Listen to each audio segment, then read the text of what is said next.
Hello everyone and welcome back into the GSMC Dead Ball Sports Podcast, and for my final segment of the day, I have some explaining to do. I was going to preview the North London Derby taking place today, but I underestimated the time of it.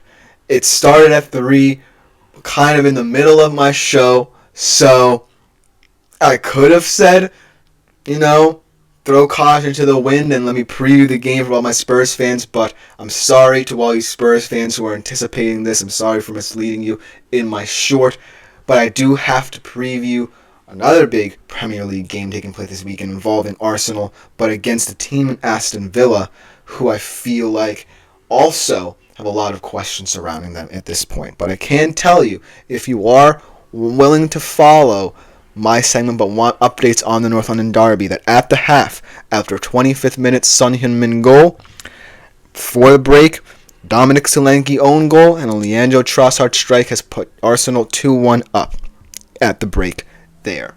But ultimately, previewing this game, this should be a good one. I'm glad that I got to switch it up a little bit because this is a tactical masterclass here with two managers with very similar approaches with two similar teams who have proven that they're willing to take progressive approaches in terms of their respective rebuilds for their teams.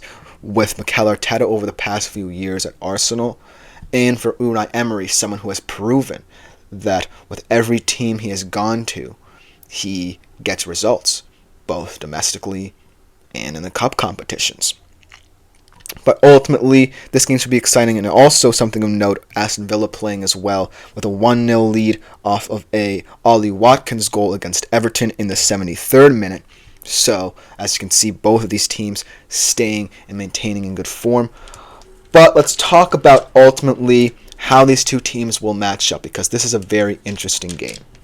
Because Arsenal, if they hold up here against Spurs in the North London Derby today, they will have 4 wins on the bounce in the Premier League, but they did have a bizarre FA Cup encounter with Man United this midweek. Last week, I believe. No, they did play this week, didn't they? I got them mixed up because of all the fixtures taking place. And then Aston Villa, if there's any team more baffling in the Premier League or in any international league thus far, it has been Aston Villa, because while they have proven in the Champions League, they've taken points on my Bayern Munich, winning that game. Unai Emery showing his prowess in both fronts.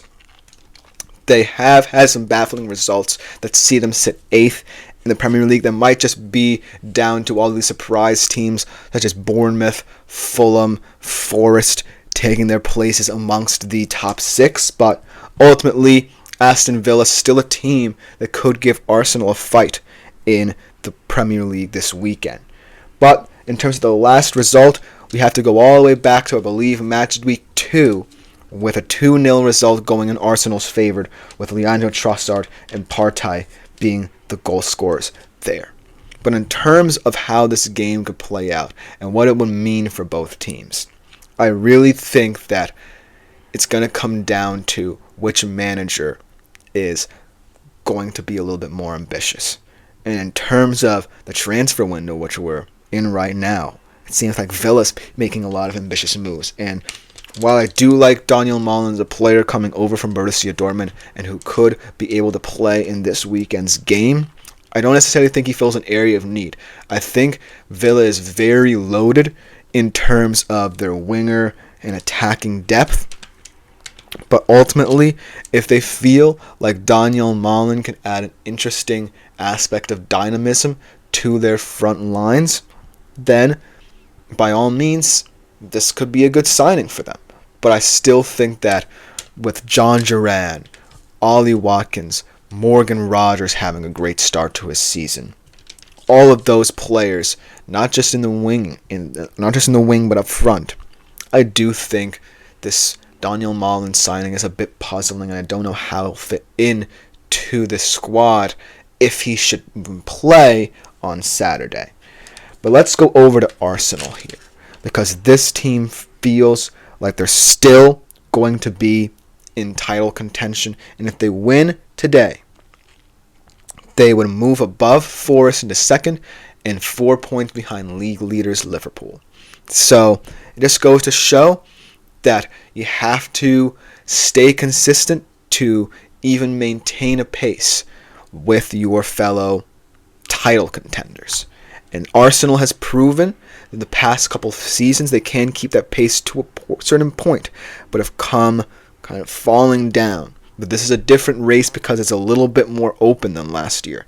You can say as many as 4 to 5 teams are going to be competing for this title in the stretch should Liverpool or, say, Forest slip up in their title challenges. And Arsenal could be ready to pounce.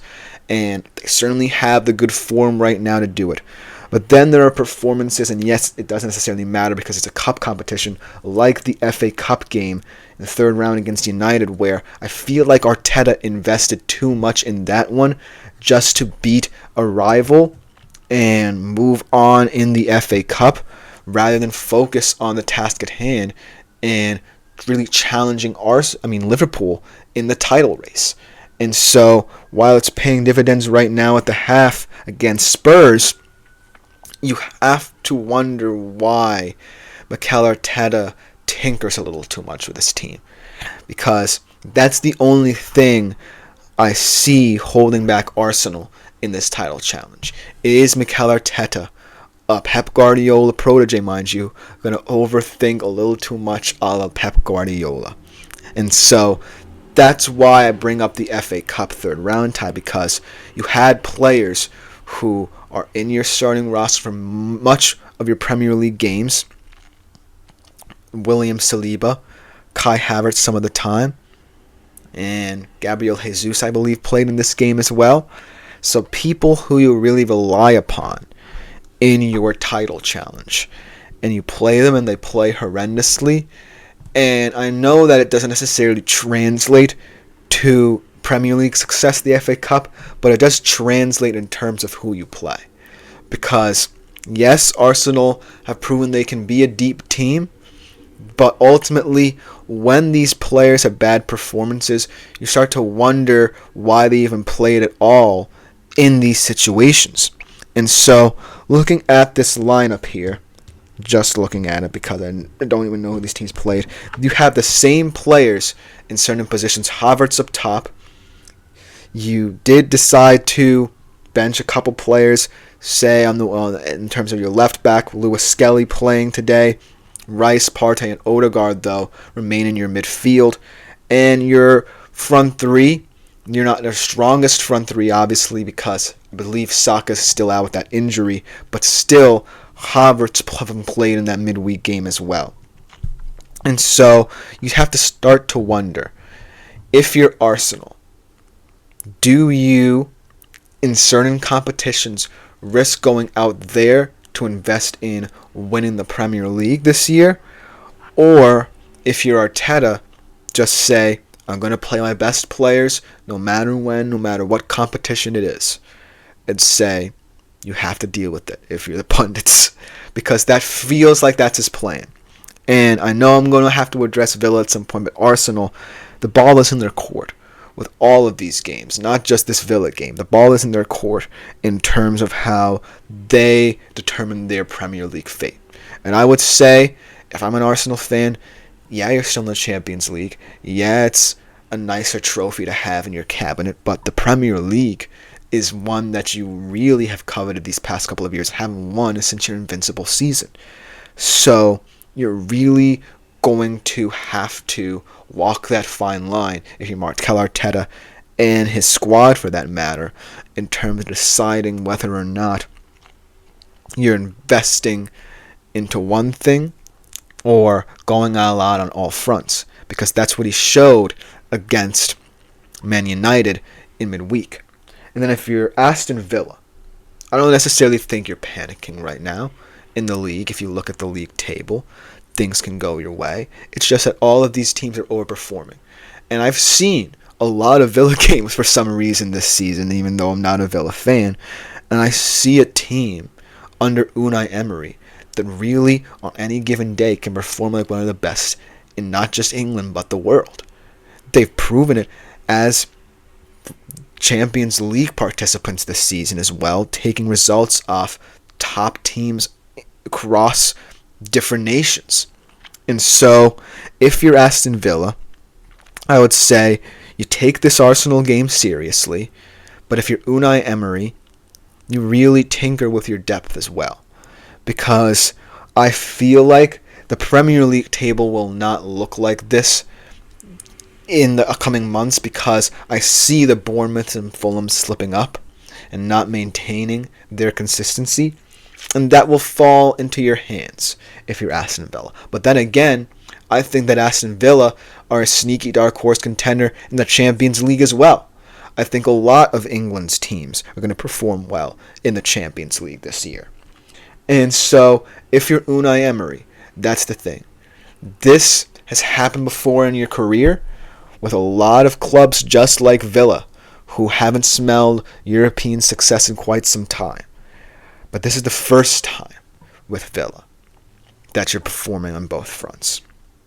And so, if you're Emery, much like Mikel Arteta, who has had to do it, I think, over a little bit longer time with the roster he kind of has right now, if you're Emery, you're now starting to build a template for what this Aston Villa team can do in the future because of what you've already done to this point. I think Villa are a little bit farther along the rebuild than Arsenal were when they hired Mikel Arteta, and it's starting to bear fruit with how they're performing on both fronts. So if you're Aston Villa, even if you lose this game, you shouldn't necessarily worry. You should worry, though, if you don't perform well in it, because you do want to maintain your solid form and good performances. But I wouldn't panic if I were Aston Villa. Whereas for Arsenal, you're now calling yourself serious title challengers, and you have to prove it week in, week out. And you have been proving it in the Premier League, but decisions you make in other competitions could lead to your downfall as well, and they have to keep that in the back of their minds as they make their title challenge in the Premier League. So it should be a good game over the weekend. Sorry to all my Spurs fans. Again, I thought I was going to be able to do this preview, but ultimately I misjudged the timing of it. But ultimately, this Arsenal-Villa game could also be a good one. So if you're an Arsenal-Villa fan, let me know in the comments what you think about this game. And that will just about do it for today's edition of the GSMC Dead Ball Sports Podcast, brought to you as always by the GSMC Sports Network. I've been your host, Christopher Shepard. Thank you all for tuning in. We'll be back here same time as always tomorrow. Like, follow, and subscribe to the show if you haven't done so already and you want to keep up to date with all our content. But other than that, I am out for today.